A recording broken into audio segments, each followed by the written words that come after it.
നിലമ്പൂരിൽ വി.എസ്. ജോയ് കോൺഗ്രസിന്റെ സ്ഥാനാർത്ഥിയാകും. ഇക്കാര്യത്തിൽ നേതാക്കൾക്കിടയിൽ ധാരണയായെന്ന് സൂചനകൾ പുറത്തുവന്നു. കേന്ദ്ര സർവേയിൽ വി.എസ്. ജോയ്ക്കാണ് മുൻതൂക്കം. പി.വി. അൻവറുമായി നടത്തിയ ചർച്ചയ്ക്ക് ശേഷമായിരിക്കും പ്രഖ്യാപനമുണ്ടാവുക. സർവേ അടിസ്ഥാനപ്പെടുത്തിയാണ് സ്ഥാനാർത്ഥി നിർണയം നടത്തുന്നത്. 2 സർവേകളാണ് കോൺഗ്രസ് മണ്ഡലത്തിൽ ഇതുവരെ നടത്തിയത്. വിജയസാധ്യത മാത്രമാണ് സ്ഥാനാർത്ഥി നിർണയത്തിലെ മാനദണ്ഡമായി സ്വീകരിച്ചത്. ഈ സർവേകളിൽ വി.എസ്. ജോയ്ക്ക് മുൻതൂക്കം ലഭിച്ചു. മണ്ഡലത്തിലെ നേതാക്കളും ജോയുടെ പേര് തന്നെയാണ് മുന്നോട്ട് വയ്ക്കുന്നത്. വി.എസ്. ജോയ് DCC അധ്യക്ഷനായതിനു ശേഷം ജില്ലയിൽ കോൺഗ്രസിന് വലിയ തരത്തിലുള്ള മുന്നേറ്റം ഉണ്ടായി എന്ന് തന്നെയാണ് നിലവിലെ വിലയിരുത്തൽ. മുസ്ലിം ലീഗുമായും നല്ല ബന്ധം തന്നെയാണ് ജോയ് പുലർത്തുന്നത്. അതിനാൽ തന്നെ ജോയുടെ സ്ഥാനാർത്ഥിത്വത്തോട് ലീഗും എതിർപ്പ് ഉണ്ടാവില്ല എന്ന വിശ്വാസവുമുണ്ട്. ക്രൈസ്തവ വിഭാഗത്തെ അടുപ്പിക്കാൻ BJP ശ്രമിക്കുന്നതിനിടെ ആ വിഭാഗത്തിൽ നിന്ന് തന്നെ ഒരു സ്ഥാനാർത്ഥി ഉണ്ടാവണമെന്ന അഭിപ്രായം പല നേതാക്കൾക്കുമുണ്ട്. ക്രൈസ്തവ വിഭാഗത്തിൽ നിന്നുള്ള ഒരു ജില്ലാ പഞ്ചായത്ത് അംഗത്തെ സ്ഥാനാർത്ഥിയാക്കാൻ LDF കാര്യമായി തന്നെ ആലോചിക്കുന്നുമുണ്ട്.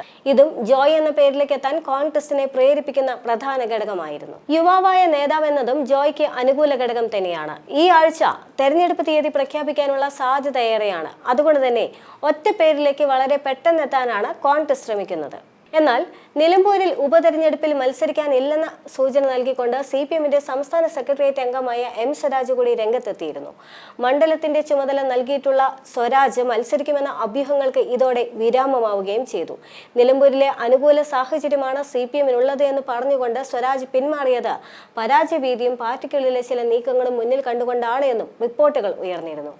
എന്നാൽ അതേസമയം തന്നെ BJPയെ സംബന്ധിച്ച് BJPക്ക് വോട്ട് വിഹിതം കുറവുള്ള മണ്ഡലങ്ങളിൽ ഒന്നാണ് നിലമ്പൂർ. സംസ്ഥാന അധ്യക്ഷനായി രാജീവ് ചന്ദ്രശേഖർ ചുമതലയേറ്റ ശേഷം ആദ്യമെത്തുന്ന തെരഞ്ഞെടുപ്പിൽ വോട്ട് വിഹിതം ഉയർത്താൻ എന്ത് നടപടിയും സ്വീകരിക്കുമെന്ന ആകാംക്ഷയിലാണ് BJP ക്യാമ്പുള്ളത്. ക്രൈസ്തവ സമുദായത്തിൽ നിന്നുള്ള സ്ഥാനാർത്ഥിയെ നിർത്താനുള്ള ശ്രമങ്ങൾ പാർട്ടിക്കുള്ളിൽ തന്നെ നടക്കുന്നുമുണ്ട്.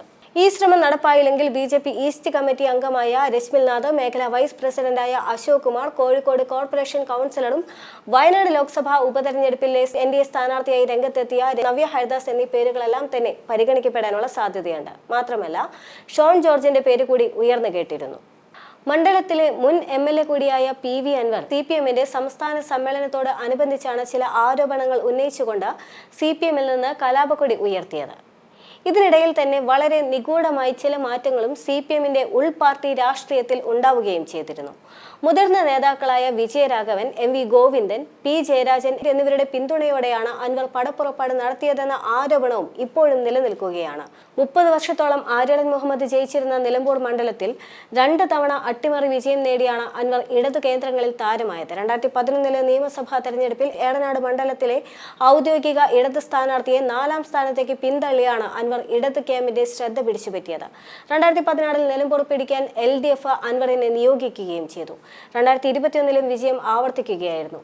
പോലീസിനെതിരായി അൻവർ ഉയർത്തിയ ആരോപണം കാര്യമായി തന്നെ ഏറ്റെടുക്കാതെ വന്നതോടെയാണ് CPMനും പിണറായിസത്തിനുമെതിരെ അൻവർ യുദ്ധപ്രഖ്യാപനം നടത്തിയത്. വാഗ്വാദങ്ങൾക്കൊടുവിൽ ഇക്കഴിഞ്ഞ ജനുവരിയിൽ അൻവർ MLA സ്ഥാനം രാജിവെക്കുകയും ചെയ്തു. ഇതേ തുടർന്നാണ് നിലമ്പൂരിൽ ഉപതെരഞ്ഞെടുപ്പിന് സാധ്യത ഒരുങ്ങിയത്.